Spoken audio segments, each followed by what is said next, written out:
Hey.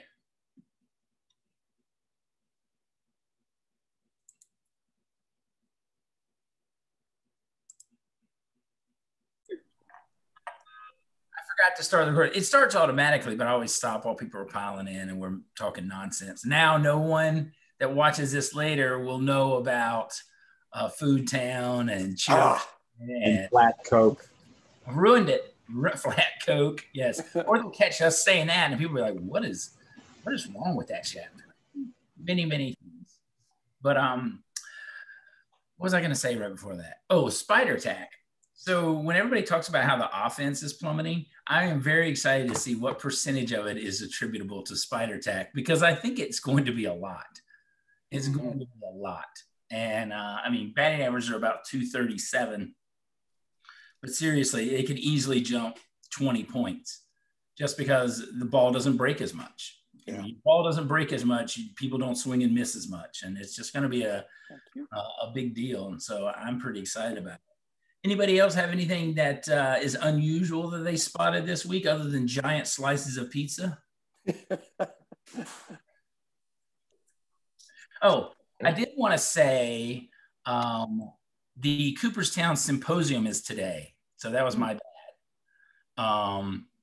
And so Keith Robbins, who's usually here and has a good story, so he's actually participating in that with Meredith Wills. I don't know if y'all know her, but she's a friend of mine, and some others. So he is actually at the Cooperstown Symposium today. Yeah, Meredith has done some amazing work because she's got all the balls that she actually will take apart and measure how likely they are. So she's the ball lady. Yes. It's so she is there. Allison Levin, who's on the board of directors, she's giving a presentation, as well as a few others. So did I do that? No, it was Rick Salmon, whoever he is. I need to stop that. Yeah, I'm trying to undo it.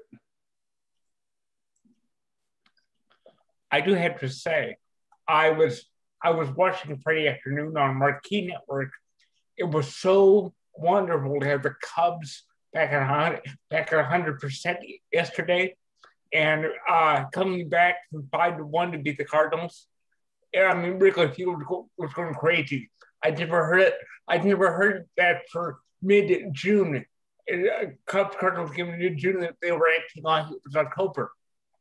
So it was opening day. You know, it was just, that was the kind of vibe you felt, even through the television set. Anybody else feel that with crowds back? Yesterday weren't they saying something like "Welcome to our second opening day" or something like that? Reopening day. Yeah, I thought that was. Yeah. They even had "Welcome Home" stitched in the field. Yeah, you know. So the Cubs had an exciting meeting, but then also, I mean, I will say the first day people can go back, and you got Jacob deGrom going against Blake Snell, Tatis in New York. That's a pretty good reopening day. Oh yeah, reopening days have already happened in some parts. I know Cincinnati's been open for a while, but it's not really been like one uniform day. It's been like whenever your city says that you can open. I don't know how long you guys have been fully open. Yeah.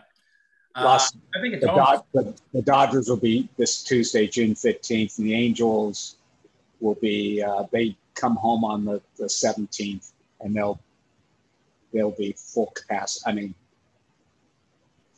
no limit on attendance. So first, I see Dan has joined us. Welcome, Dan. Hey, everybody. I'm glad you are here and ready to go, I'm sure, but I'm really glad you could make it. You get a little flavor of how all these meetings go. And I'm going to assume you've been to a couple. Oh, yeah.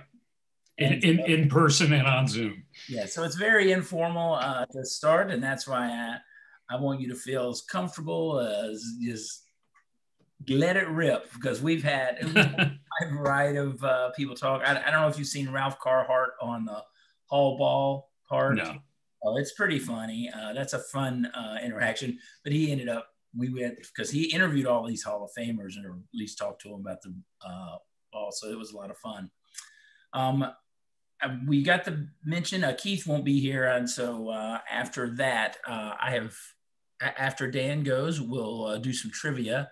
And then I did a little bit of new research that I'll try to share, time permitting. I was telling Dan that what's it about? It's about umpires, and if you do Twitter, there is this started this year called Ump Scorecard. So Baseball Prospectus has always tracked umpires, and before that, Dave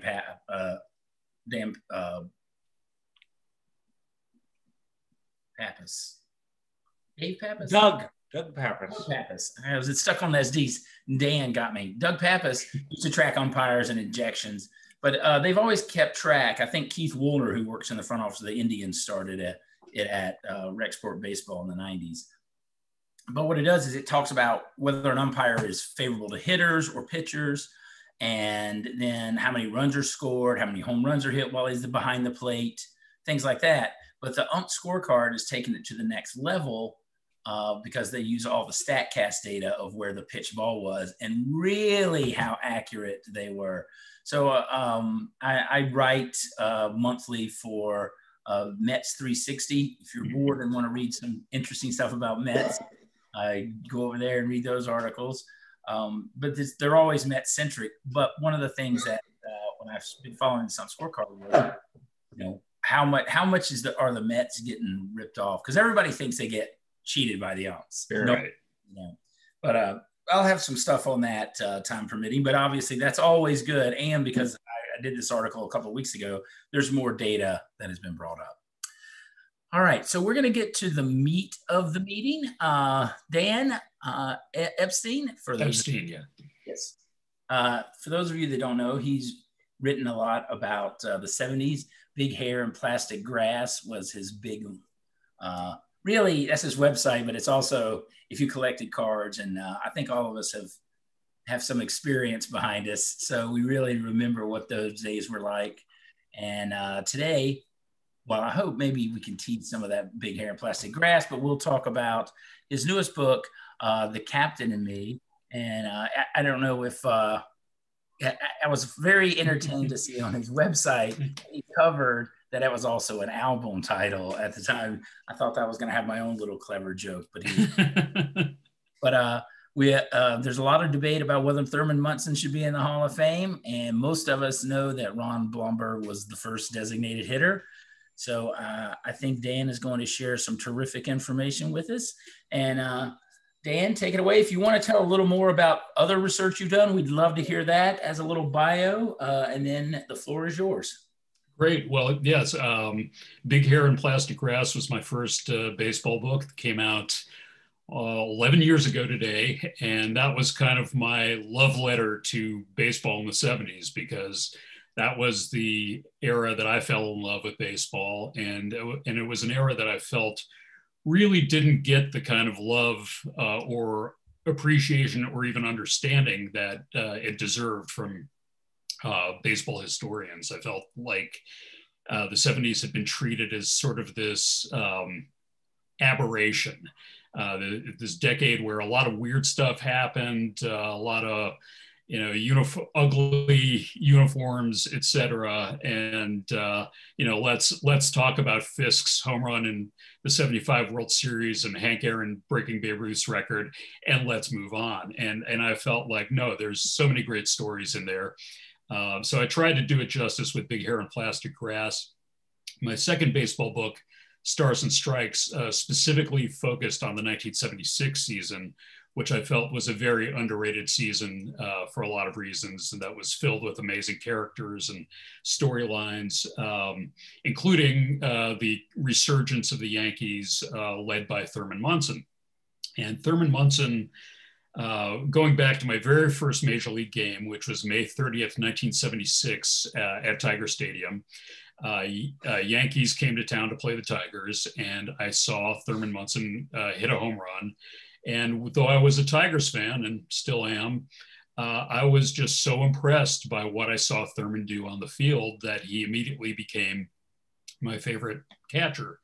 And, you know, and I always, you know, and like many people, I was completely crushed when his plane crashed in August 1979.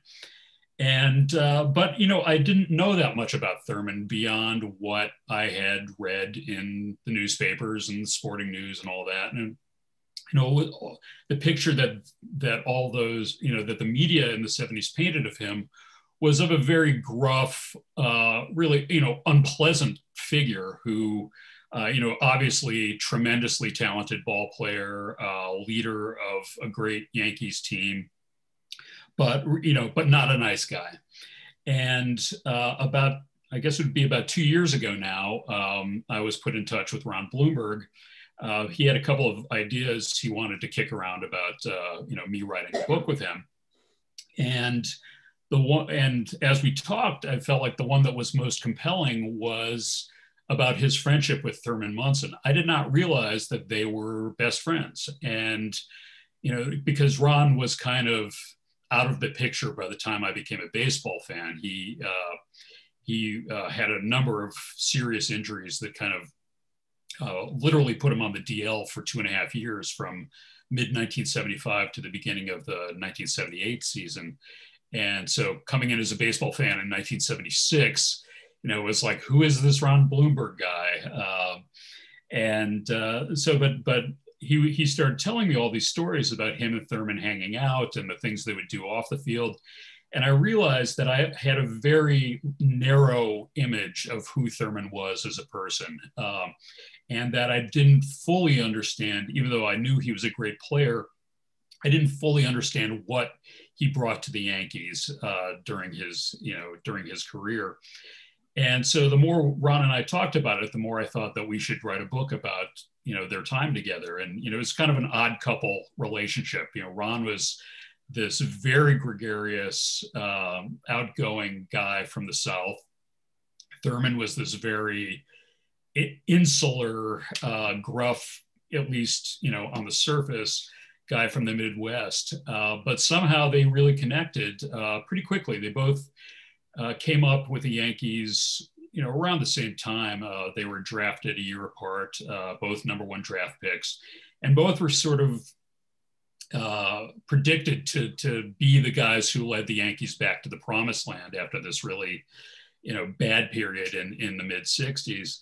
And as it turned out, Thurman did lead the Yankees back to the World Series, but Ron, through no fault of his own, wasn't there for the party. And so that was very interesting to me to kind of, you know, see how their relationship, you know, how it came together, and how, you know, how much Ron learned from Thurman as a player, but also how much Thurman kind of learned from Ron as a person, and how loyal Thurman was to Ron when he was on the DL for 2.5 years, because it's, you know, as what happens a lot, you know, not just in baseball, but in any team sport where a guy gets injured and is not able to contribute to the team for a long period of time, he becomes kind of an outcast. And that's what happened to Ron on the Yankees. So it was almost like people didn't want his bad luck to rub off on them. But Thurman every day was in the training room with Ron, telling him, you know, you're gonna, you know, just keep working. You're gonna be back on the field with us. You know, we need you. We want you back.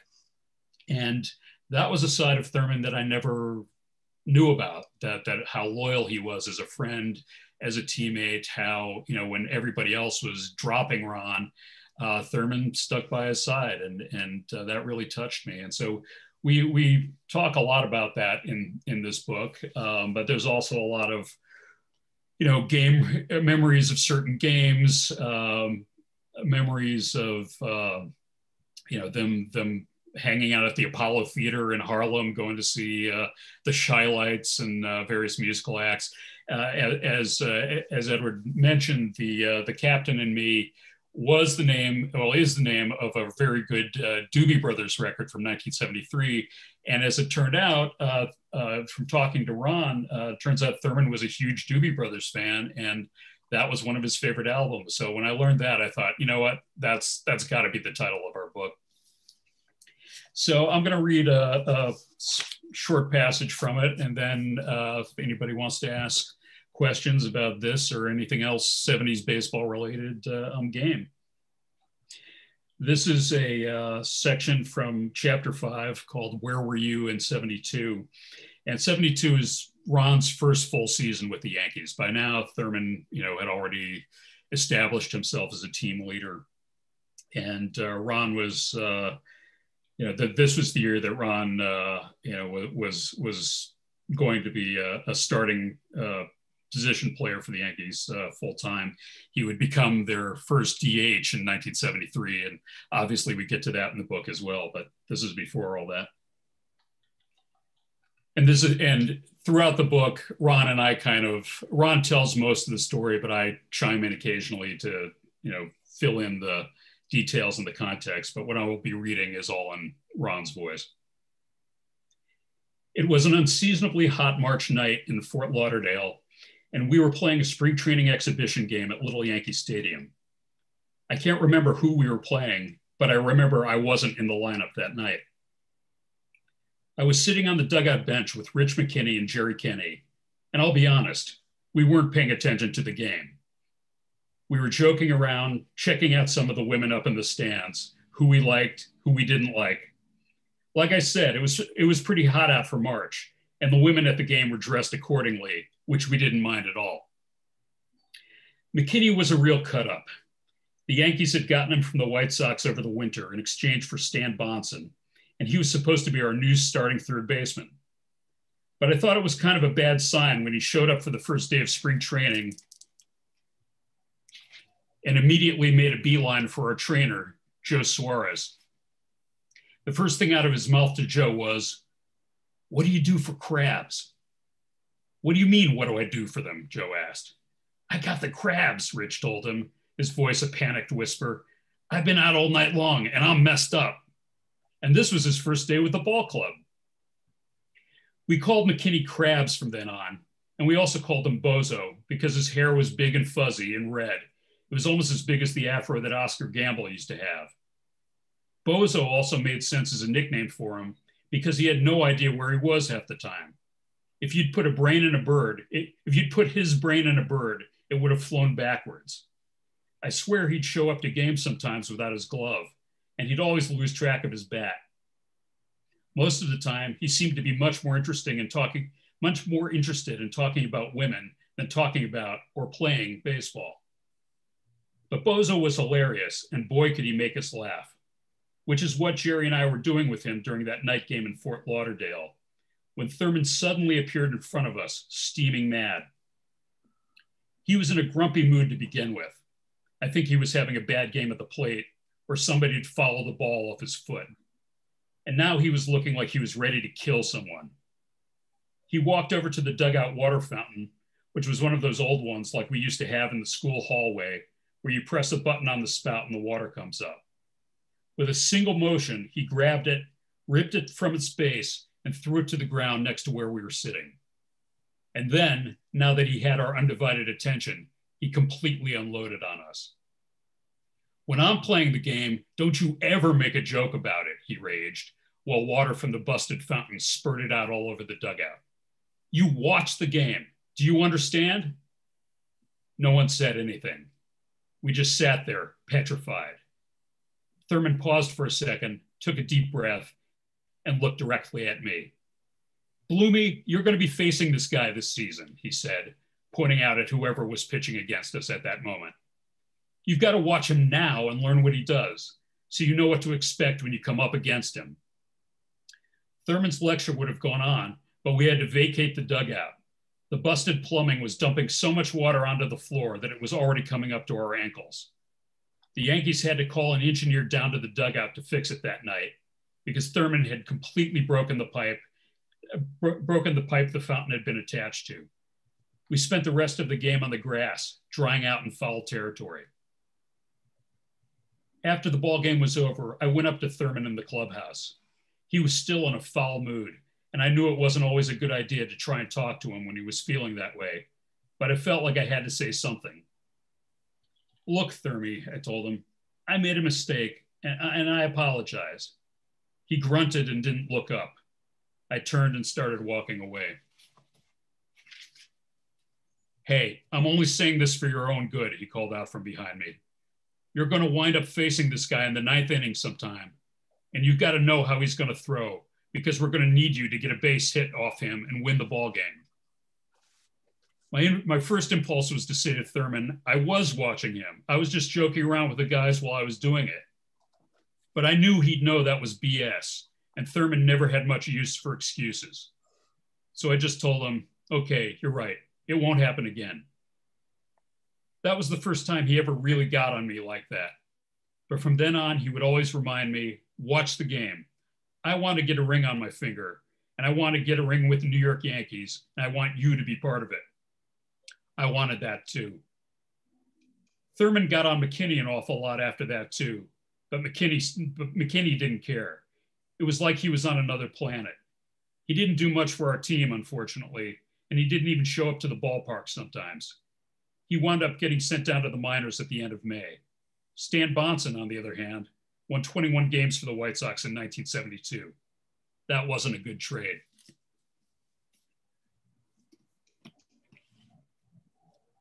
Anybody have any questions? I have one since you closed on the trade. Who was the general manager for the Yankees and made the trade? At that time, that would have been Burke, Mike Burke. He would have been the one who signed off on that. Because the year before was the only year McKinney ever played 100 games in a season. Right. Yeah, the Yankees in the CBS era, I mean, it's weird. They made some great decisions in terms of drafting young talent, and they had a lot of talented guys in the minors, but in terms of trades, you really had to wonder what they're thinking a lot of the time, not just with this trade. It was really when Steinbrenner came in, and especially when he brought Gabe Paul in, that they started really making moves that put them on the track to success. Can you comment on the relationship with Reggie Jackson? Yeah, we talk about that in the book, and it was not a good relationship for most of the time. I mean, they eventually kind of found common ground through winning, basically. But when Thurman was originally very excited to get Reggie on the team. They'd played against Reggie for years, and they knew what he could do, but they also knew from Kenny Holtzman and Catfish Hunter that Reggie was a bit of a handful. And when Thurman was at we talk about this in the book, Thurman was at the press conference when Reggie signed with the Yankees as a free agent. He was there to welcome him.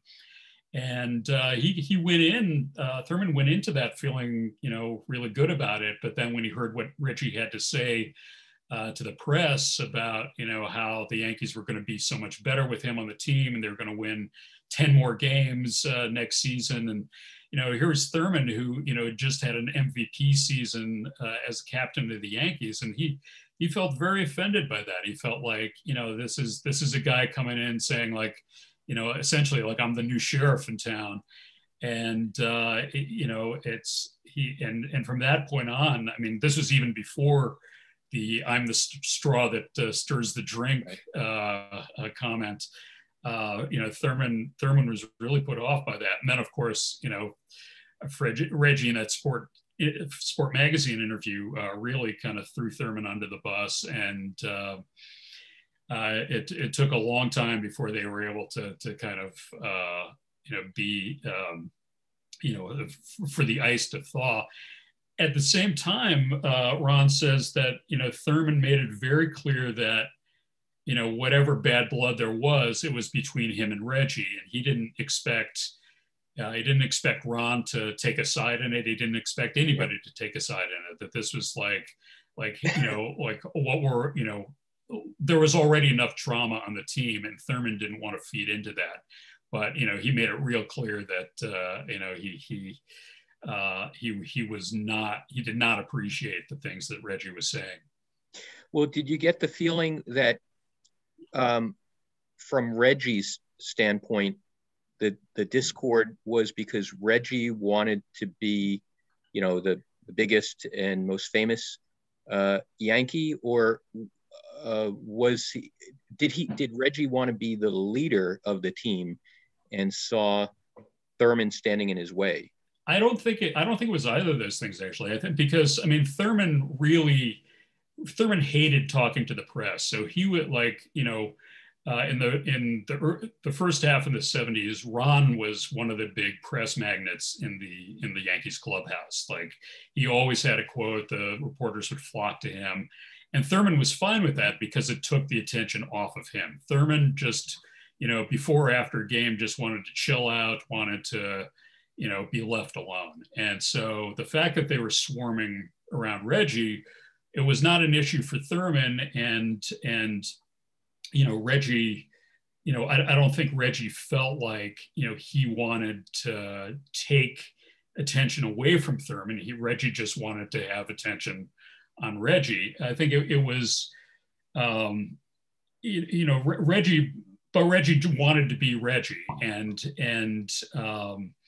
you know, I don't think he felt resentful of Thurman, you know, Thurman's leadership position. I think Reggie just said a lot of things without thinking about the potential ramifications, and did a lot of things without thinking about the potential ramifications. There's a story in the book about how during Reggie's first spring training with the team, they had a road game. I forget at the time who it was against, but you know, it was one of those games where everybody piles in the bus, and you know, it's like a 2-hour trip. But Reggie didn't want to take the bus. He wanted to drive his fancy convertible sports car with his girlfriend to the game. And that, of course, rubbed a lot of players wrong. And it rubbed Billy Martin wrong because, you know, Reggie said to him, "I've got George's okay to do this." And so, of course, you know, there's that whole Shakespearean triangle between... One's a born liar and one's a convict. Exactly. And so what happened was, well, they were at the game. Somebody called the clubhouse back in Fort Lauderdale, the Yankees clubhouse back in Fort Lauderdale, and got one of the clubbies to pull Reggie's clothes out of his locker and set up the pile of clothes on fire. And so they got back, and Reggie finds all his belongings burned. And, you know, clearly he can't blame anybody, any of his teammates, but somebody obviously made a call and said, you know, do this, and, you know, we'll slip you 20 for doing it later. So, you know, it was, I think it was really just like, you know, it was a bad personality mix. I mean, if you look at the Yankees in '76, like, it was a crazy bunch of personalities, but it worked. You throw Reggie into that mix in '77, though, and everything goes haywire.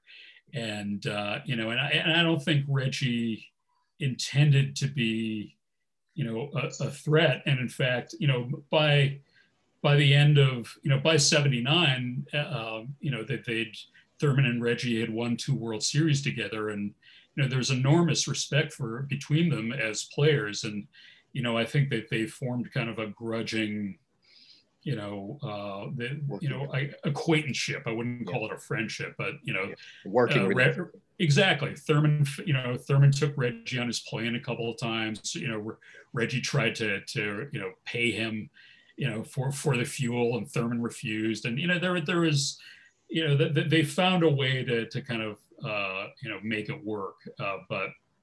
But you know, it was just Reggie being Reggie and Thurman being Thurman, and very different personalities. And you know, Thurman, you know, it really kind of came back to that first press conference where, you know, Reggie wanted to make a splash in the Big Apple, and, you know, that was cool with Thurman, but he didn't appreciate, you know, him being thrown under the bus as part of it. Did Reggie try to pay for the fuel with candy bars? No, he actually wrote him a check. I think that the years later, when you know, quite a few of Thurman's personal effects went up for auction, there was a check, an uncashed check from Reggie for one of those flights. That was one of the things that sold. Very cool. Thanks.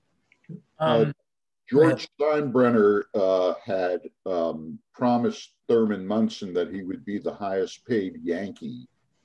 And then they signed Reggie for like triple or quadruple what Thurman was making. Can you comment on that? Yes, and we talk about that in the book as well. I mean, that was one of the reasons Thurman was so excited about Reggie signing, was because the verbal agreement he had with Steinbrenner was that he would be the highest paid Yankee with the exception of Catfish Hunter, because Catfish had signed as a free agent for a lot of money, and it was seen as sort of a special case.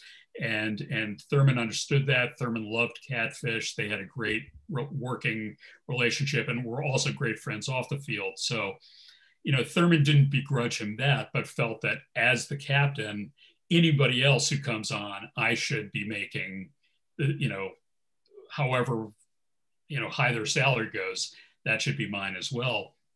And Steinbrenner was, you know, very evasive about that. Once he signed Reggie, Thurman thought, okay, here comes the payday. And, you know, every time he brought it up with George or tried to bring it up with George, George would find a way to spin it or find a way to be like, well, let's talk next month, and never, you know, never followed through. And Thurman was very bitter about that. And that was, you know, even though they eventually came to, you know, a renegotiation where Thurman was paid a lot more, it wasn't as much as Reggie was making. And that was a lot of, even though Thurman, and we talk about this in the book as well, Thurman started, you know how Thurman would always talk about, you know, say, trade me to Cleveland. That actually started in 1974. But became sort of a thing he would use, you know, whenever he was venting about, you know, his unhappiness with George. But that really ramped up after Reggie showed up, because he felt that George was never straight with him about the money, and you know, knew he could make a lot more money as a free agent going elsewhere. And you know, I think, you know, to the day he died, he was always resentful. You know, that was always a sticking point in his relationship with Steinbrenner.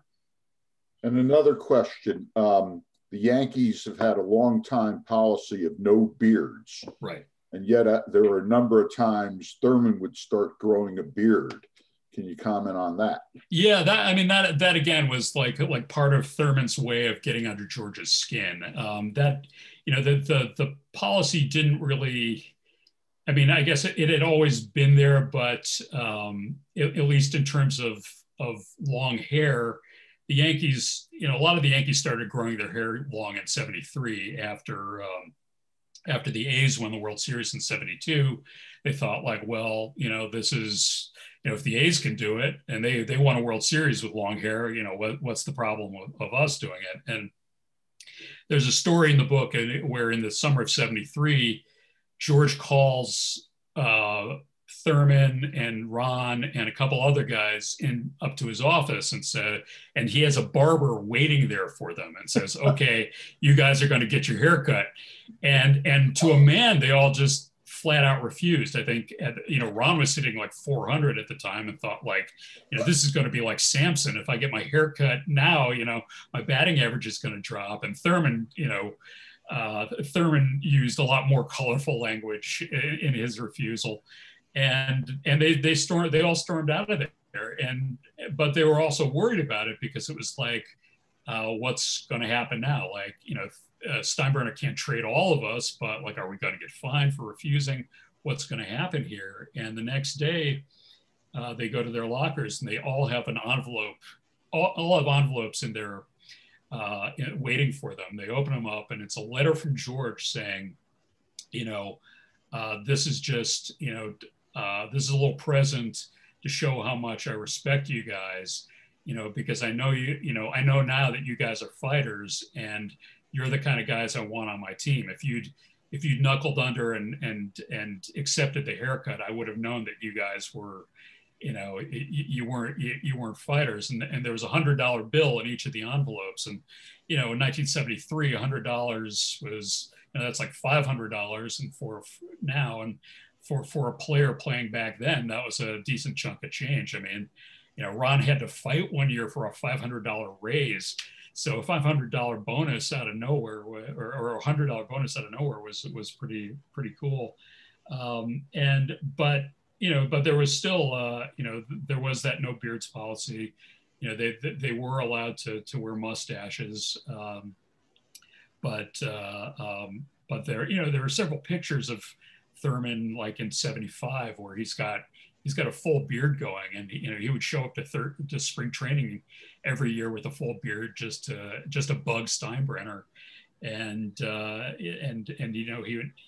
there was even I think it was, I'm not sure if it was electric shave or one other shaving product that had a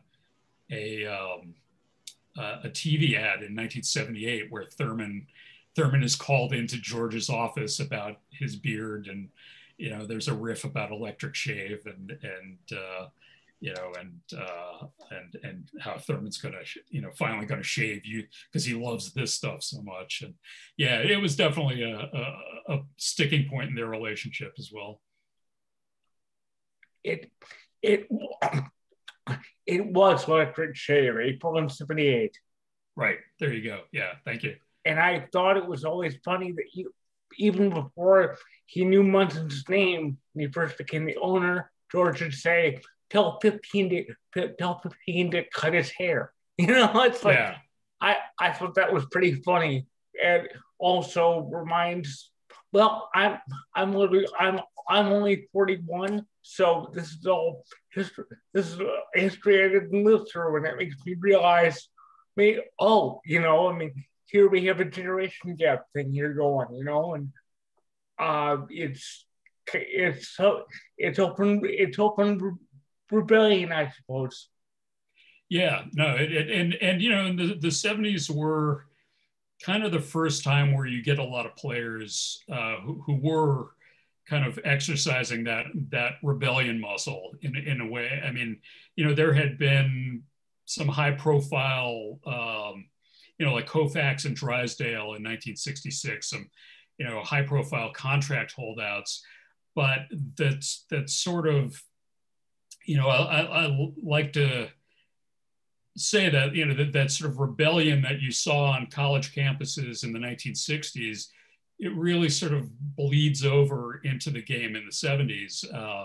In a way, it took the game a little while to catch up to that, but you really have players clashing with management, with managers a lot more. You have players kind of expressing their own personalities with a lot more freedom than they had previously, whether it was, how they wore their hair, or whether it was, their attitude in the clubhouse, on the field. And, and that's one of the things that makes the decade so interesting to me.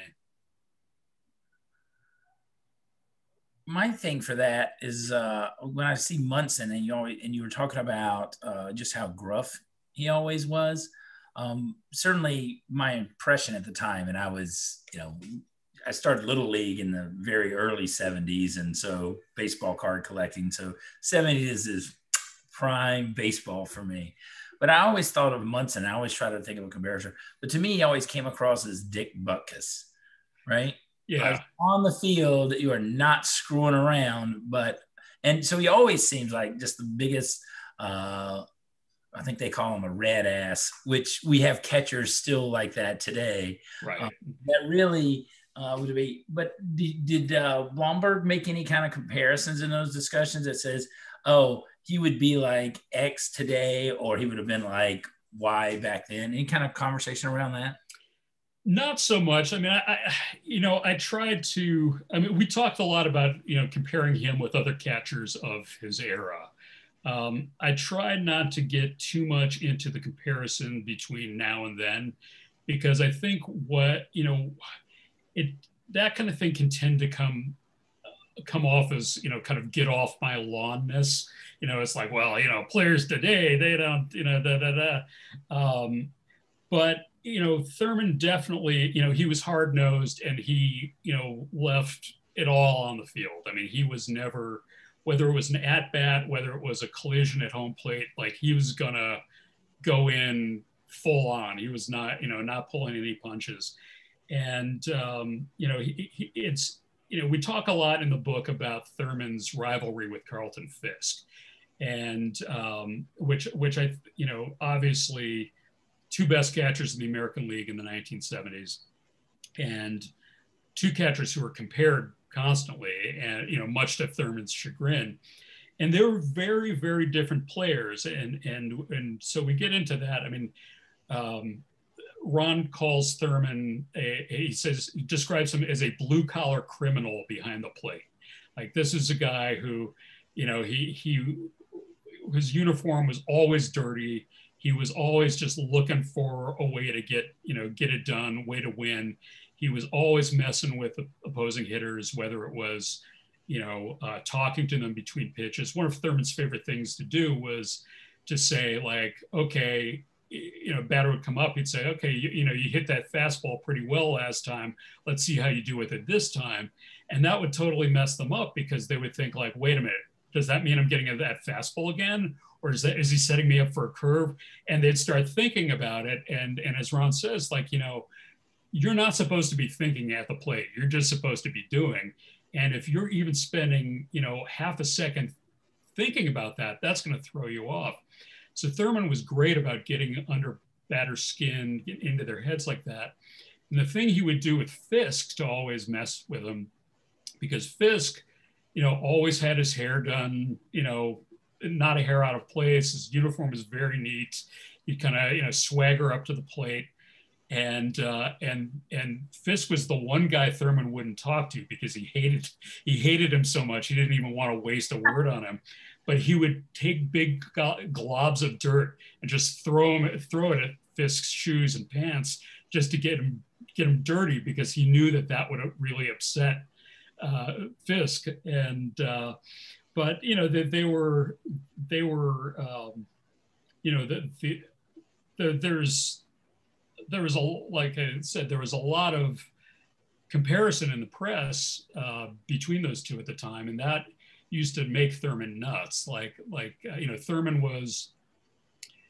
Thurman won the AL Rookie of the Year in '70, and then Fisk won it in '72, and then from then on it was just like Fisk Munson, and it got so that Yankee players, just to mess with Thurman and tease him, would start reading aloud from some of these columns in the newspaper, or, they would start talking, just loud enough for Thurman to hear on the bus, like, oh yeah, Fisk went 4 for 4 last night. Man, he's such a great player. And Thurman, you'd see like the blood vessels bust out in his neck and head, and he'd start throwing things around, and it just made him insane. And, but at the same time, I think there was that respect between the two, because obviously they were the two best guys in the AL. I mean, Johnny Bench was really the best catcher in the NL at the time. And, there was some, when the Yankees and Reds met in '76, there was a lot of comparison between the two in the press. But Ron really feels like Thurman was the better catcher of the two, Fisk and Munson. But he also feels like he was better than Bench, at least in the sense that he was the best of the three at handling pitchers, at work, getting them through a game, making sure they were pacing themselves, making sure they were setting the opposing hitters up right. Thurman was a guy who never looked at the stat sheets, never went over the scouting reports. He kind of had it all in his head. He would face these guys, knew their weaknesses, knew how they got them out when they played the same team 6 weeks ago, and would be able to just like recall it on the spot. And And Ron doesn't feel that Bench or Fisk had that ability, or at least that degree of ability. So to that, you talk about that. And I've never, I always think back in those older days, I don't know, maybe I'm just kidding myself, when it was less math-based and more team-based. Do I sign Reggie? What's it going to mean to the team? But in these conversations, and does Munson have an impact on Stan Bonson getting traded? I hate that guy. That guy never throws what he's told to throw. I hate that guy. He's never going to make it. Does he have any kind of influence? Is there any, does Blomberg talk about any of that? Because that to me is when somebody of Munson's stature, does he have that kind of influence on team construct? Yes, but not in the sense that he would ever go, not in the sense that he would throw some guy under the bus and say, like, go, like he would go to the front office and say, we can't use this guy. It was more of that, like Thurman was great about taking a mediocre pitcher and making him good, or taking a good pitcher and making him great. But in order for that to happen, the pitcher had to listen to Thurman, had to throw what he called. A pitcher who would not do that, Thurman wouldn't complain to the front office, but he would complain to the manager. And oftentimes in the middle of the game would just turn to Bill Verdon, turn to Ralph Houck, and just be like, he's not going along with the plan. You got to get him out of here. And the managers respected Thurman's abilities and respected his knowledge enough that that they would listen to him and not the pitcher. I mean, Mike Kekich is a good example of that. Obviously, there were other things that played into Mike Kekich getting traded, the whole wife swap with Fritz Peterson thing. But it was also like Kekich was notorious for, like, Thurman would say, all right, we got to throw it, you got to work this guy this way. And Kekich would go, yeah. And then he would completely cross him up. Thurman, and this is something I didn't know that Ron told me, was that Kekich was also like notorious for, going to 3-2 on just about every batter, and would always somehow end up being the pitcher on the mound in the getaway game. When the team would play a 4-game series on the road, and the last game would be like on a Tuesday or Wednesday, and it would be a day game, and they would the plane would be waiting to take them back to New York or take them to the next town. So you want for the getaway game, you want a guy who works quick and gets you out of there. You don't want to see the guy who's going 3-2 on every batter, and that unfortunately was Mike Kekich. And I'm Paul Gardner. I've really enjoyed all your books, and I learned a lot about Blomberg in this. I didn't know much about him except that he was the first DH, but he really seems like a nice guy. And what I kept thinking about was how he could be friends with Munson, and he got along okay with Reggie, as I recall. And he was friends with Bobby Bonds and Alex Johnson, who always had the reputation of being malcontents and trouble.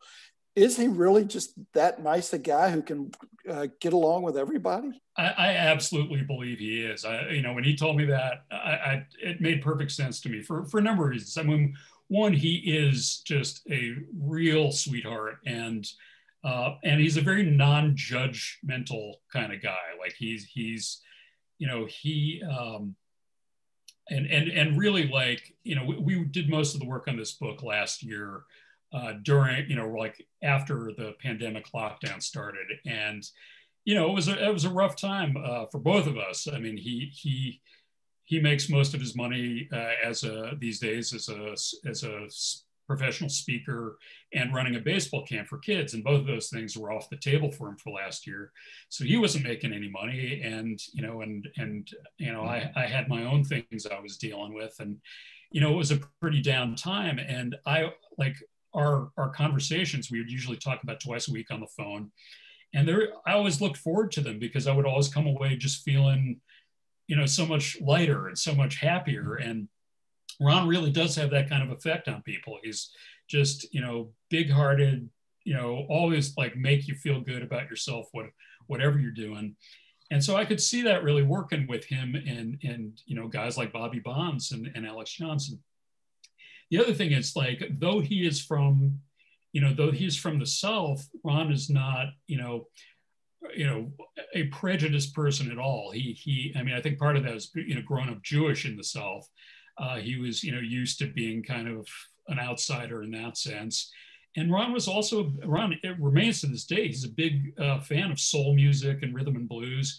And he would go to clubs in Atlanta, see James Brown, see Otis Redding, or, where he would be like, one of the few white guys in the place. And just, he could kind of move in every crowd, whether it was, Hasidic Jews or black guys on the Chitlin circuit or what have you. And so I think, I think that's one, and Thurman's widow, Diana, writes a little bit about that in the foreword for this book, where that, just that Thurman was so used to being judged, ever since he was in high school. He was used to being, having a lot of attention paid to him, came from a family where his very difficult relationship with his dad, was just always used to being criticized, being, not good enough for whatever reason in various people's eyes. And with Ron, it was just kind of like, there was no judgment. He could just kind of be himself, and,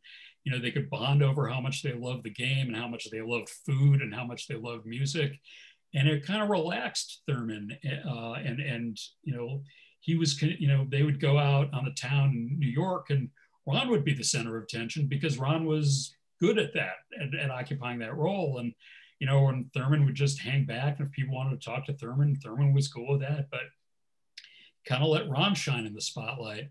And so I could see, like, how a guy like Bobby Bonds or Alex Johnson, who had a lot of difficulty relating to people for various reasons, would be kind of drawn to Ron and just be like, hey, I can just, we can put on our Shy Lights tape on the boombox and kick it in the clubhouse, or, we could go out drinking, and, and I know Ron will have my back, if I get into trouble. And so, yeah, it's that was a real eye opener to me to hear him tell those stories, but but I got it, and it makes perfect sense. And, and it really, and I wanted to tell those stories. I wanted to have those stories in the book too, because I feel like people like Alex Johnson and Bobby Bonds were kind of, guys like Dick Allen, who really, they dealt with a lot of crap, and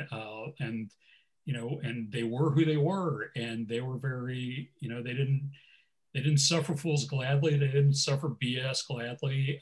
And because of who they were at that time, they were painted as troublemakers, as, as militants, as, these, guys who, didn't know how good they had it, who didn't play the game the right way, all those cliches that older white sports writers would use to talk about players of color. And I really, I thought that these stories that Ron told me kind of, you saw the human side of these guys. And for me, that's, not just in that book, in this book, but, my other baseball books, like, it's always been important to show the human side of the game and the human side of the players and what they were dealing with. And, because I don't think baseball happens in a vacuum. I don't think players do what they do in a vacuum. They're very, if they're good at turning that off, and, when it comes time to get between the lines. But, there's a lot of pressure on them that's not always just about, wins and losses. And so I think it's important that stuff gets talked about. Hey, Dan, this is Gary Schubel, and born in Brooklyn, grew up as a Yankees fan. So in the 70s were in my sweet spot. I thank George Steinbrenner every day for rescuing the Yankees and saving their rightful place in baseball from CBS particularly, which treated them like garbage. But I'm interested, we talked a lot about Munson, and Ron talked about Munson, and due to his tragic death, there's always been that discussion, and the Hall of Fame discussion, in my opinion, is yes or no is part of that. There's Munson the player, and then Munson the myth. like everybody who dies young, right? What could have been, what should have been, what would have happened, what could, of course, nobody can ever know. It's all speculation. Did Ron, or do you have have discussions about that? And we're not going to solve it here. Right. I'll say parenthetically, by the way, based upon what happened in his tragic death, that Bunsen, one of my favorite Yankees, does not belong in the Hall of Fame. But I'm kind of a hard ass as far as that goes. I think half the players that get in now don't belong there. But I'm interested in any discussions that you might have had with Ron about what could have been, what would have been the track. Because to me, that's kind of interesting. And it's the people that were with them that have probably the best view. If we're going to speculate, they're the ones who should speculate, right? Not us guys sitting here watching TV and looking at, YouTube videos. Right. So thank you. And by the way, thanks. This has been really good for me. Right on. Thanks. And that's a great question. And yeah, I prefer to, I don't like Hall of Fame, who should be and who should not be in discussions. I find that kind of, I don't find that interesting, but I do find it interesting to talk about, what might have been. So that's a great question. And Ron and I did talk a lot about that. And Ron's feeling is that had Thurman lived, there's a lot of talk about like, well, Thurman was clearly on the downward slope. By 79, he was injured all the time. He wasn't hitting for power anymore, blah, blah, blah. Ron feels like, Thurman was getting played more, there was talk at the beginning of the 79 season that Thurman was going to play a lot more in the outfield, play at first base, DH, a lot of things to get him off from behind the plate. Of course, it didn't work out that way because Thurman was, you couldn't keep him away from behind the plate. So I'm forgetting the stat off the top of my head, but I think he caught something like 88 or 90 games in 1979. And this is, before August. But Ron feels that had Thurman lived, he in the last game Thurman ever played, he messed up his knee again. He probably would have spent a little time on the DL, which would have been the first time he ever had done that. But that he would have come back strong in 1980. Ron feels that the main reason the Yankees didn't make it to the World Series in 1980 and didn't win the World Series in 1981 was they lacked the leadership that Thurman would have provided. And that he feels that Thurman probably would have, he wouldn't have been a full-time catcher by then, but he would have, found ways to contribute either as a DH in the outfield, at first base, but he would have unquestionably been the team leader still. And then, that said, if, he's the leader of four, let's say, he is the team leader of the 1980 and 1981 Yankees, and they do win those World Series, you got a guy who's the team leader of four Yankee world champions. That changes the Hall of Fame discussion, I believe. That's like, how do you, at that point, like, what more do you want from the guy? But, it is a hard thing. The other thing we talked about is, there's a lot of talk that, had Thurman lived, he would have insisted on going to Cleveland when his contract was up. Ron doesn't believe that would have been the case. Ron thinks that, Thurman really, at the end of 77, Ron declared himself for free agency and went to the White Sox. And Thurman wanted him to do what he felt he needed to do, but he made it very clear, that he understood that, Ron would be going to a very different situation, that, Chicago is a great city. Bill Veeck was an interesting guy to play for, but that his whole, the whole experience would be a lot different. And he was leaving New York where he was, so loved and known. And, the subtext of that is that Thurman knew how well he was known and loved in New York and knew how different it was going to be putting on another uniform. And like, Ron has a really hard time imagining Thurman putting on that, Indians red and, you know, and navy or you know, dark blue uniforms, you know, after 10 years of wearing Yankee pinstripes. And, you know, after having that conversation with him, I got to say that makes sense to me. I don't think Thurman would have done that. Yep. I have time for one more question, if anybody has one. And a non-baseball question. I wonder, how'd you get to Greensboro from Detroit? What got you to North Carolina? Well, it's not straight from Detroit. My parents are both academics, so I lived in a lot of different places as a kid. Ann Arbor was where I spent much of my childhood, but I also lived in Los Angeles. I was born in New York City. My dad was a Brooklyn Dodgers fan, so under no circumstances was I allowed to root for the Yankees, but I was allowed to pick favorite players from that team. And then I spent I've lived in Chicago 3 different times, moved back to LA in my adulthood. Basically, my wife is from Greensboro, and her family is still in North Carolina. And my folks now are in New York. So we were living in Chicago at the time. And we thought, well, you know, Greensboro, it's cheaper than Chicago. It's a nice place to live. And we, you know, a lot of minor league teams in the periphery. And I couldn't afford to go to Major League Baseball games anymore. So so this would be good. And then, of course, you know, we move here and there's the pandemic. So I haven't been to a minor league baseball game in 2 years, but we're hoping to change that this summer.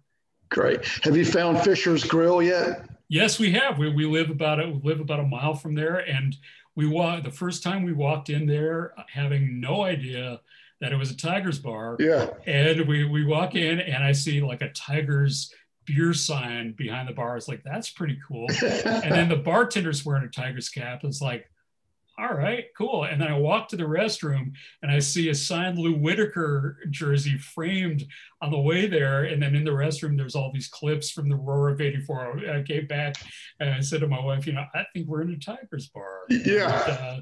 And, that became a real favorite. Good. Glad you found it. Well, thank you, Dan. I appreciate you coming. I appreciate you taking a little longer than necessarily you might have anticipated. But obviously, you've got some great stories. And even though I don't think anyone's a Yankees fan. Howard. Gary's. I see there. A second. I'm a Yankees fan. Yeah. Long time. But, we have a broad selection, but obviously Munson was a great one, and your books are great. And I hope, I think maybe by the end of summer, we'll be able to get together in person here as people get vaccinated and move forward. And, you know, hopefully, I think you'll be actually technically in our chapter if you live in Greensboro, because that's the region for SABR members. And obviously, I am the kind of guy that likes to impose on those people who have stuff in the can. And so we'd always love to have you back to talk about Big Hair and Plastic Grass, the Stars and Stripes 76. That's going to be great stuff as well. Excellent. But I would absolutely love to. So yeah, I wanted to point out real quickly that doing some looking on Baseball Reference, before the crash, Thurman had caught 88 games, and the season before it was 125. So it's startling to me that they were the management was not really active in getting him off his feet. Well, they tried, you know, but I think, you know, there were a couple of factors there. I think one was you know, not having a backup that they had full confidence in terms of working with the pitchers. And the other was just Thurman. I mean, Thurman, you know, this was a guy who, you know, we talk about this in the book, and that he was a guy who, you know, there were several times when they played the Red Sox and they had double headers where Thurman would catch both games because he knew Fisk wouldn't. And also, like, you know, you just couldn't keep him away, and that, you know, he just loved to catch. All right. Well, thanks again, Dan. Please, I really look forward to it. I look forward to hearing from you again. And I hope you have a great rest of the day. I hope you don't have to go mow the yard before it starts raining over here. No, we're just going to let it rain today. I'll get to it later this week. Thanks a lot, Dan. Thanks so much. It's a real honor to be asked, and I hope to meet you all in person soon. All right. Thanks very much. Thank you. Enjoyed it. All right. That was terrific. And obviously, thanks to Paul, I'm sorry, Edward. Thanks to Edward for checking it out and sending him a note and inviting him to participate. Always, while I look for guests, please, if you know somebody that would be fun or good, send me a note and I'll try to get them. Some people are easier to get than others. I am reaching out to Sean Foreman. Sean has a lot going on with Baseball Reference. And so I think we'll probably have him. Is this June? I think it is. Here's one side note. So every year, I don't know if y'all see this ever, but there's a report, an executive director's report, and is a report from every chapter about what they did this year. Did y'all even know that existed? Or secondly, have you read it? So I've always written them. So I've written them for this when there was 2 people in this chapter. Yes, there were more than 2 people in this chapter, but it was much less involved. So we've done really good, and I'm very, very happy for all this. So I have to write a little excerpts, but I just go, yeah, we had a good time. You can look ours up and see what it says. But one thing we may want to talk about doing for us is having an actual secretary that takes the notes and minutes. Because if you look at some of them, they have like these they write about every meeting. And they would include every question Howard asked, everything like that, all the presentations. I don't think that's what it's for, but some people like to include that. So that's something we should talk about at a later meeting to say, do we want let me jump in. I'm one of the guys.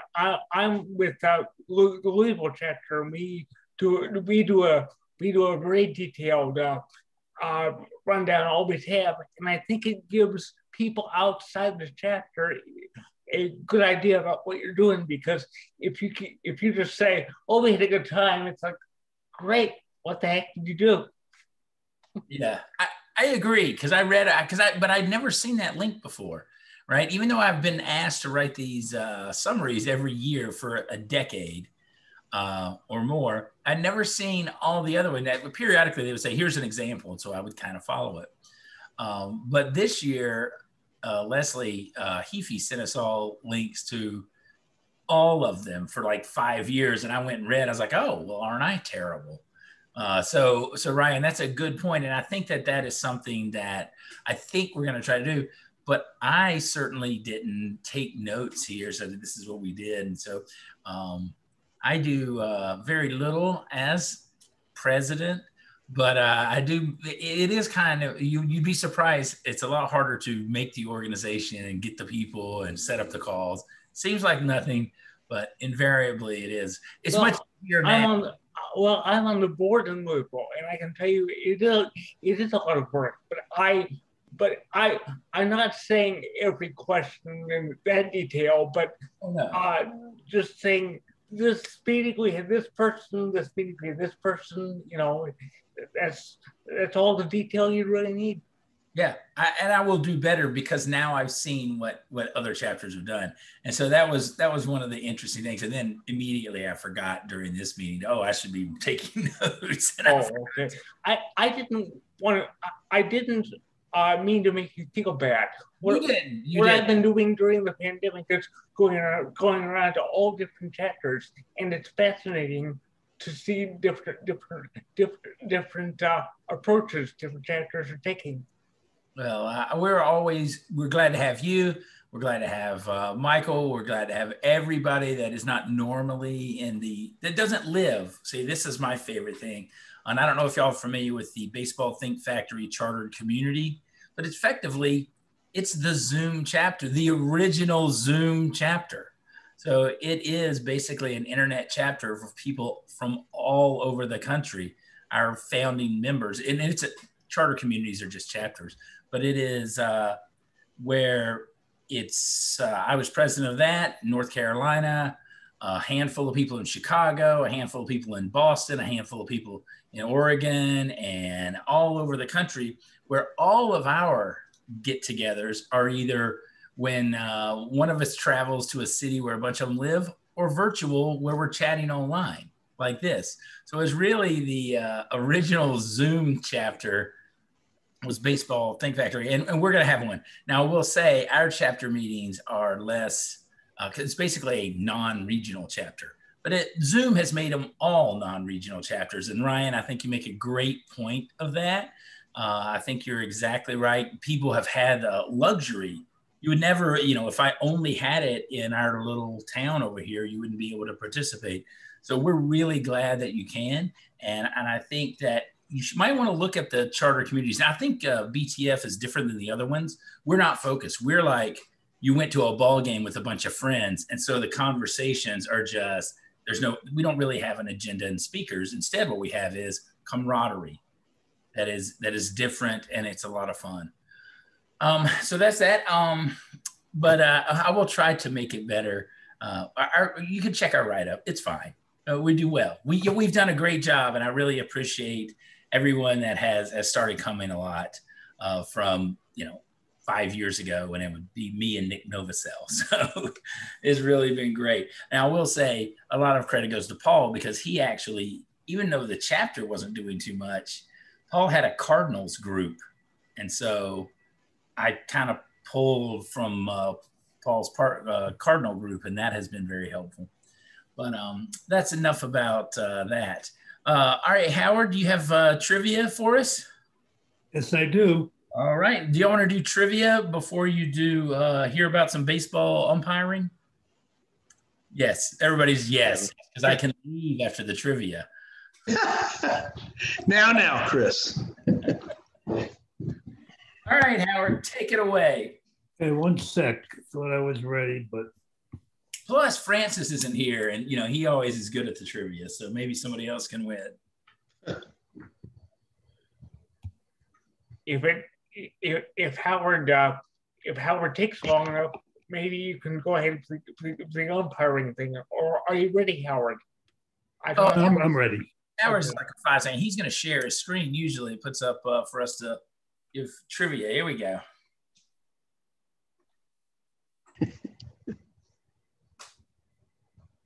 You're gonna have to hit display.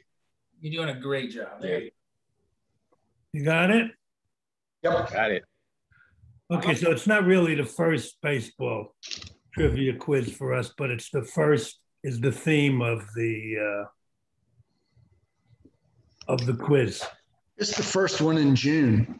Well, but that's not what that's not what I'm getting at. And I've made a pointed comment that it's the May quiz remarked for June. I had to get and yep. So remember, write down your answers. You'll self-score at the end when you find out what the point tally is. And once again, there's worldwide acclaim, especially if Chris writes up the minutes for everybody. And I've tried to come up with some easier questions each time, looking to see if we can get somebody with a passing grade. And I think that the total number of points this time is like 140. And I last time. All right. Okay. See. Oh man, you got to be able to get this question. I was not aware that everyone did not know that when I said that before the thing, and that was apparently. Yeah. This was last month's first question. I thought it'd be easy, but I presume it's much easier now.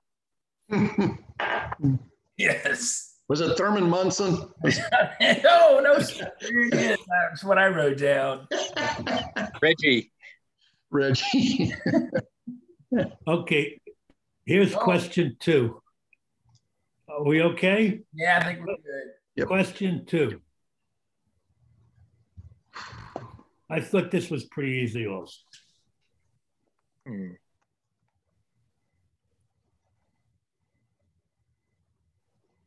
Did you?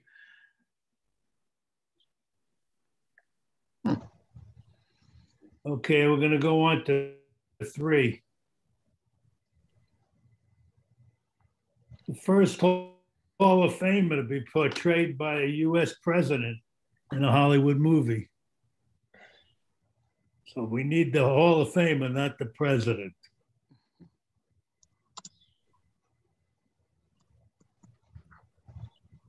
Okay, question 4.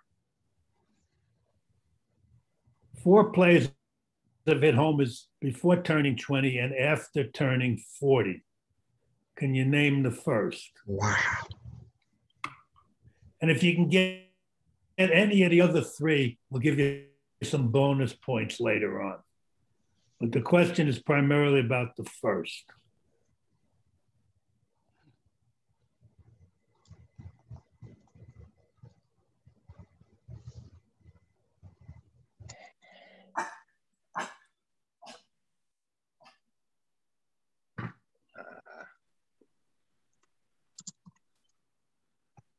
Anybody need more time? Nope. I don't have to be thinking about it for a while. No. Okay, question 5.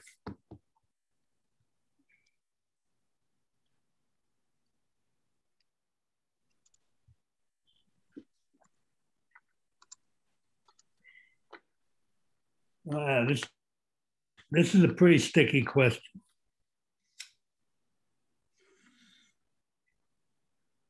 Okay, let's try 6.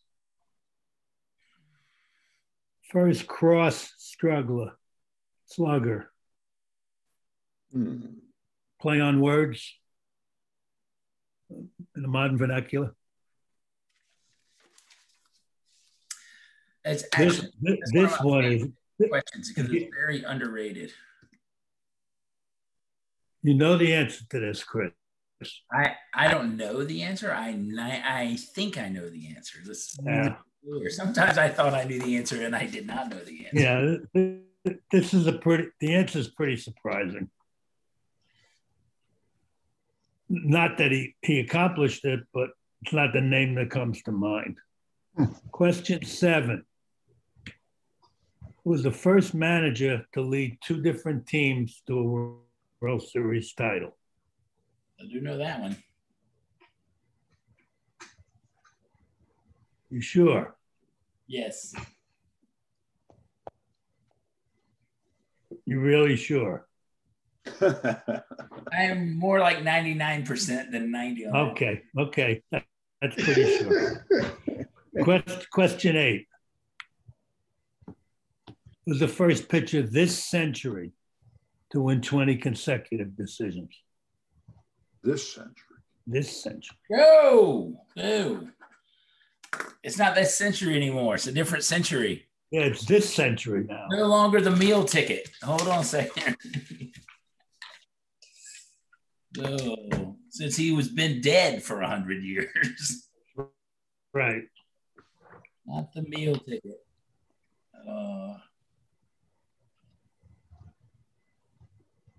Yeah, that's hard.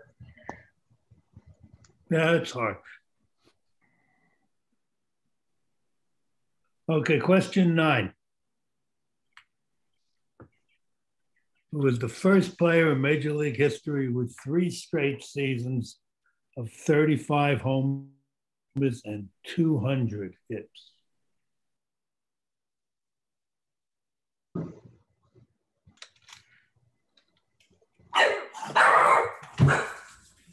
My dog says hello. What's your dog's name? But I have multiple dogs, but that one was Frankie. Mine's sleeping at my feet. Not because she likes baseball trivia, but because there's pizza crust left on my desk. Okay, question 10. This one's worth 50 points. I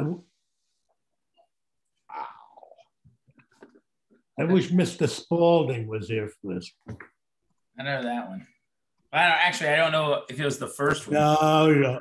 If you get this one, I will bow down to you.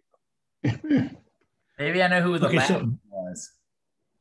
Okay, but yeah. So bounces don't count. I don't know if I'm sure everybody knows that until sometime in the 20s, I can't remember exactly when, they didn't get a ground rule double for bouncing a ball into the stands. You got a home run. Yeah. But those don't count. Yeah. Gotta be on the fly. All right. Okay. That's 50 points, that question. So before we go to the answers, I want you to go back through the questions one at a time so we can redo, because some of these are. Yeah, that's fine. And there's also going to be a bonus question again this time. I think we're good on this one. One is the first designated hitter. Right. 2 is the first rookie to win the Cy Young. 3 is what Hall of Fame was played by a U.S. president. 4 is the first player to hit a homer before turning 20 and after 40. 5 was the first pitcher to win a Cy Young in each league. 6, the first major leaguer to hit 30 home runs in a season in both leagues. 7, first manager to lead 2 different teams to a World Series title. First pitcher to win 20 games in a row in this century. 9 is first player with 3 straight seasons of 35 home runs and 200 hits. And the last one is who hit the first home run into the Polo Grounds center field bleachers. There's a bonus question later on, but we're going to get that out at the end. All right. Okay, so we started with the answers. Everybody ready? Anybody speak now, forever hold your peace. Let her rip. All right, let her rip. Okay. Surprise, surprise. The answer is Ron Bloomberg. Everybody said Bloom, but that's clearly Blom. No, it's Blomberg. Yeah, I've always said Blomberg too, but since Dan talks with him twice a week, I figure he knows how to pronounce it. Well, maybe Ron doesn't know how to pronounce it. I don't know, but I thought that was interesting. Yeah. I was like, oh, Bloomberg. Does anybody know who the pitcher was? Or what? The first pitcher or the first pitcher? Louis Tiant. Louis Tiant. The pitcher. Louis Tiant. How's it Louis Tiant? Was the pitcher who Bloomberg faced? No. Tiant. No, it wasn't. No. That's the answer to a different trivia question, which Orlando Cepeda would have been the first designated hitter, but Tiant loaded the bases. Somebody do a double play or something, and so he didn't. Yeah, that's right. But actually, was the question when you say that? Who was the pitcher? Do you mean who was the pitcher he was batting for? Good question. That is actually the good question. But who was the first pitcher that he batted for? It was Stottlemyre. I thought it was Fritz Peterson's wife. But I think Louis Tiant was the pitcher who Bloomberg faced. There was a. I think that's right. Yeah, there's a Forsyth trivia question. But it wasn't April 24th. Designated hit for. So who did he designated hit for? Oh, I don't know. You're right. That's the interesting thing because Cepeda was due up in the Red Sox. No, Stottlemyre was the Yankees pitcher. Right. And Tiant was the Red Sox pitcher. Yes. Okay, can we go on now? Yep. Question 2. First rookie to win the Cy Young. Fidrich. Oh. I said Doc Gooden. I thought this was really easy. I'm sorry. It was, but I just thought Fidrich won it. That is also one, yes. That's a good one. Okay, question 3. All right. I did not get that. I would like to point out right now that he played Newt Rockne before that. Right. So Grover Cleveland Alexander. Wait. No, he played the Gipper. He played Gipper. That's right. He played. I thought he made the speech. Not the Gipper. He played the other guy. No, Ronald Reagan played the Gipper. Yeah, he did. He was the player. So Grover Cleveland Alexander was at once named after a president and played in a movie by a president. That's right. Right. Okay, question 4.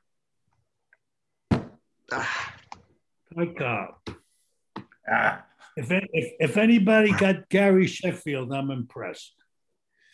And I had known that Staub one in the past, but did not get it. Oh man, I'm doing better. Did anyone get that right? Did anyone get that right?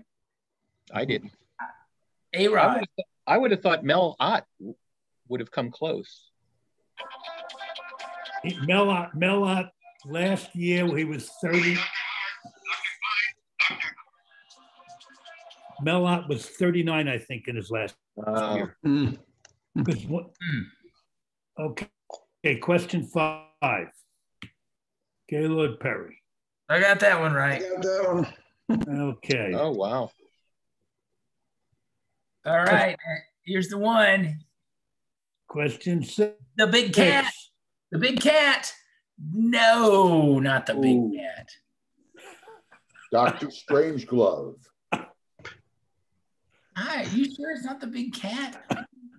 Who's in quality control? Yeah, I said Johnny Mize. Yeah, that's wrong, huh? I don't know that he hit 30 home runs. Mize never hit more than 25 with the Yankees. Yeah, that's the thing. At the end of his career, yeah. And he also didn't play regularly. Right. All right, missed it by 5 home runs. Okay. Boop. Chris, are you positive about the next one? Yep. 99? Yep. Nope. No. I know, you probably said Sparky Anderson. I probably did. I said Joe McCarthy. That's not the right answer. No, it is not. Sparky was the first to win it with 2 teams in different leagues, right? Yes, that's correct. I didn't have a good guess on the next question. I mean, I was at a loss. I had no idea. I went with the most winning. Oh, yeah. You know what? It's funny because a friend of mine keeps track of Jake Arrieta because he threw like a no-hitter or something here near the end of this stretch. And since then, his ERA has been 6 or something. He's been terrible. But he went this stretch and then he just went right in the tank because he just pitched every too much. Oh, that's a very good question right there. Okay, question 9. I didn't know any. Lou Gehrig. Oh, yes. I thought it was Lou Gehrig, too. That's what I put. I took a wild guess. Jimmy Rice, I should have known that because you can't walk. And all those guys walk. That's the thing. Jim Rice never saw a pitch he didn't like. He left out 30 double plays. So he also hit the 30 double plays. At least. Okay, now the next question. If it's worth 50 points, this is it right here. Okay. I just want to point out that this wouldn't have been the answer a few months ago. Oh, Negro Leagues. Yes, that's Negro Leagues. We got that's 2 weeks.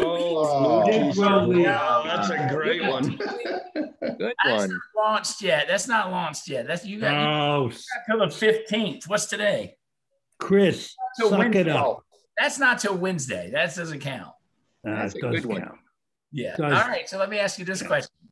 What was the answer a few weeks ago? The answer a few weeks ago was Joe Adcock. I had the Ock part. I wrote the Ock part.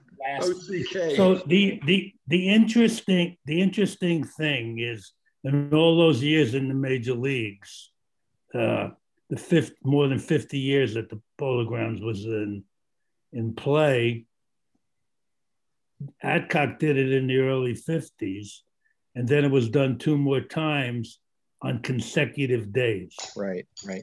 Hank Aaron did it, and then Lou Brock did it. Yeah, Lou Brock was one. That was my guess. Consecutive days. Okay, we have a bonus question here. Failure. This was the May quiz, so Memorial Day was in there. I'm guessing anybody, this question is worth as many points as you need to win, because this is obviously a hard question. I'm just guessing that it is not. He sang the song, "You're Gonna Rock Down to Electric." No, because the hint is a real solid hint, actually. Yeah. Oh, he's in a class with Ruth, Gehrig, and Huggins. Oh, Huggins, that would be in a class with those guys.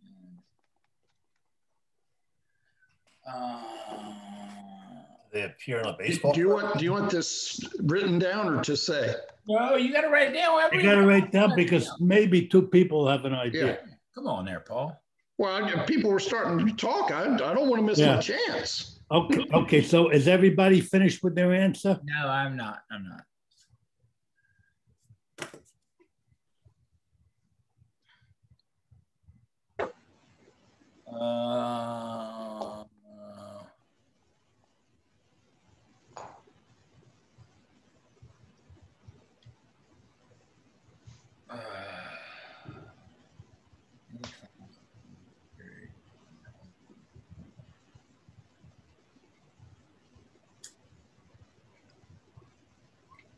All right, that's as close as I'm going to get.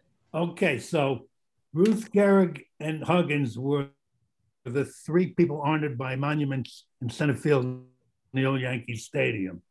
And Eddie Grant is the only other person honored by a similar monument in a New York ballpark.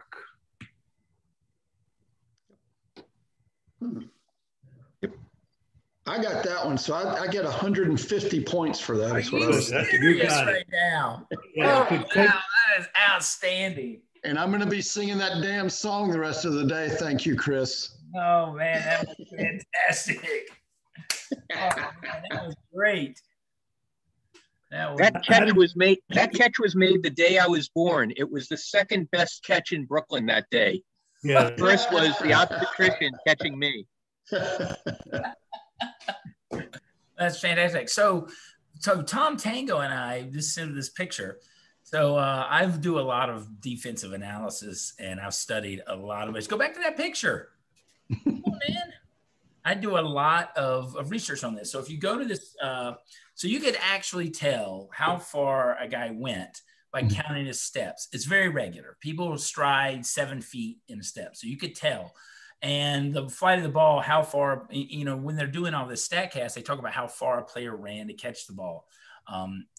But when Mantle did this, Mays made this catch, he ran 11 to 13 steps, which is a lot in 5 seconds. So he ran 100 feet or something like that to catch that, which is a really long way to make this play. And it ranks as high as any of the distances that players currently run as far as, is this the greatest catch? So Tom Tango and I have, it's somewhere on Twitter where we went back and forth talking about what the hang time was. Cause we took the video and we said, okay, go, right? 1, do a stopwatch.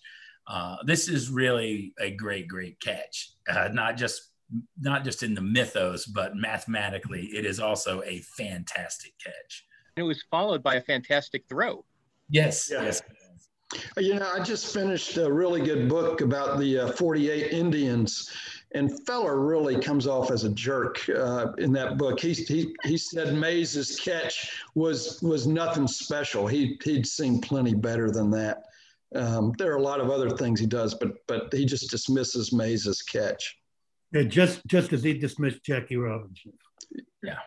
Yeah, and then he had Satchel Paige on barnstorming tours, but then he didn't think any Negro leaguers were ready to play in the majors. Yeah. Yeah. So unfortunately Keith's not here, but I wanted to point something out. You see this little white dot above the red circle? Yes. Yep. Yeah, that's the sign stealer in the Giants clubhouse. Right. Banging some trash cans out there, is he? He's got binoculars. Yes. Yep. Just as he had in lights. Just as he had in 1951. 51, absolutely. Yep. That was a terrific one, and I had heard that before and did not recall it, so that was really great. Okay, so not counting the bonus question, how many people got over 50 points? I got 20. I got 30. I got 3 of them. I think. Oh, there you go. I got 5. Woo! Nice work. Elena has jumped in to say she got 6, right, Elena? You're on mute. Oh. Oh, that's fantastic. Well, I hope you enjoyed it. It was great, Howard. They're always great. See, now I've got to write down. Now I've got to write my minutes to. Hold on. Hey, can you send me that slideshow so I can include it? I'm not joking, because I'll make notes on it. Rick and Paul, we got it and said what the good, because we'll include it. I'll figure out a way to do it, because if you weren't following SABR very closely, Bill Nowlin sent out a thing about the Century Committee. Did y'all see this about the Century Committee? So Bill and I are pretty good friends, and he wrote about, so they just started, so they got like 65 people to write stories, one from every team, and then big aspects to write what happened to the 1921 season. That's a century ago. So I assume next year there'll be a century set of stories about it. You should have got an email on it. If you didn't, let me know. I guess I can find the link, but it is probably on the homepage in that regards. Let me see, Bill sent it. It's a website, sabercentury@wordpress.com, but it has links to all the other stuff we write, Bio Project, Games Project, but there's other articles written in it. Baseball Cards wrote a piece, Statistical Analysis wrote a piece. There's a lot of other stuff, Rules Committee, a lot of committees contributed just to talk about what happened in the 1921 series season. And so that is something that you might enjoy if you go in for those sort of things. But it's going to be a really big deal. And obviously, with the announcement of the Negro Leagues as major leagues, there's going to be a lot of interesting aspects about so many stories that really haven't reached the public. A lot of stories are going to be coming forth. All right. Anybody else have any new business that they want to talk about before I give you some very boring information about umpires? I got to go, guys. This was great. Right. Thank you very much. And it's been a pleasure being part of this group today. I'm going to be signing off. So. All right. Well, thank you for joining us, Michael. I know it's still early out there, so you still have plenty of time to mow the grass. We don't have grass, and we basically in Southern California we've landscaped it for south. For water your no rain. Cactus, your cactus. Or it is 2:00. I've already burnt a couple hours. We can do the umpires later and call it a day. What do y'all vote for? Elaine is like, I'm game to stay or go. Are we still on for an in-person on July 8th? I don't know. Okay. Who's still up for it? Be on vacation that week. Coming back from vacation that week, so I'll miss the 8th. So the joke about the 8th is that Chico there and I will be coming back across.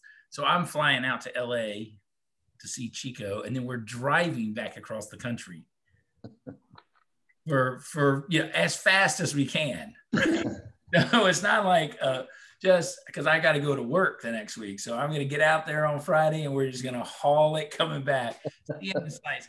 So he grew up in North Carolina with me, so we're going to go. But since he would be here that week. That's why I was joking about the 8th in person. But I don't think that's going to be coming together quite as well as we had hoped as it was going to. We kind of stalled out in a lot of the vaccinations around here. But I do think we should look into an in-person in August or September if y'all are up for it. Sure. I do know, because I have been to the Carborough place that we usually have it, and they certainly are open for business. Mm-hmm. Sat around and talked baseball with a different friend of mine. Yeah. Right. Well, I think we'll wrap up today.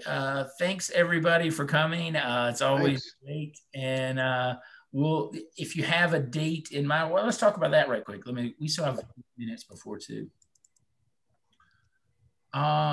Today is June 12th. Down. So the July, that's kind of a joke. So do you want to do the 17th? That'll be right after the All-Star break. Well, the Mets will have cemented their place in the playoffs. Or do you want to do, what are your thoughts? Does that work for you, Elena? We'll start with you. Yep. Vernona, she just completely canceled out. You'll bring her though, won't you, Elena? All right. All right, Howard, does that work for you? Because if there's no trivia, there's no point in having a meeting. And I tell you what, I tried to get everybody to mute during the presentation. I did it, but now everybody's muted. You're muted, Howard. Just hit the space bar. Just hold the space bar down while you talk. Yes, it works for me. That's what's important. I should have asked. Oh, I'll mention this. In Hall of Fame induction. So Derek Jeter, Larry Walker. Ted Simmons. Marvin Miller. Yes, that induction is actually going forward this year. In September. They're doing it in September, right? On Wednesday. September 8th on Wednesday.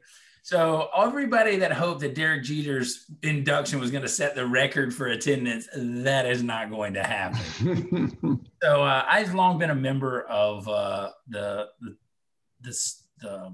Hall of Fame as one of the President's Circle, because I was going to make sure I got tickets to go see Barry Bonds' induction, which doesn't look like it's going to happen. Next year is his last year. And they said, Chris, because of the pandemic, you still have tickets to go. And when I say tickets, it's very, you get tickets. It's a very nice set of events. And certainly with this Jeter win being small, I have tickets if I want them. If I decline them, I get tickets next year, but I have to rejoin because obviously you can't go to the pandemic. I'm not giving them an enormous amount of money. So I don't know how it's going to go, but it is very exciting. But if you all want to go, Derek Jeter's induction is going forward on September 8th. I will be in Alaska, so I won't be there.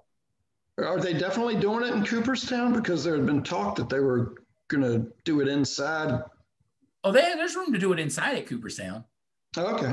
Yeah, they're talking about doing it inside. Yeah. Okay. I got the email from them the other day saying I needed to pony up or decide what I need to put in my reservation if I wanted tickets. Yeah, I would love to go. Simmons is my favorite player, but that's the Wednesday after Labor Day, and that's not possible.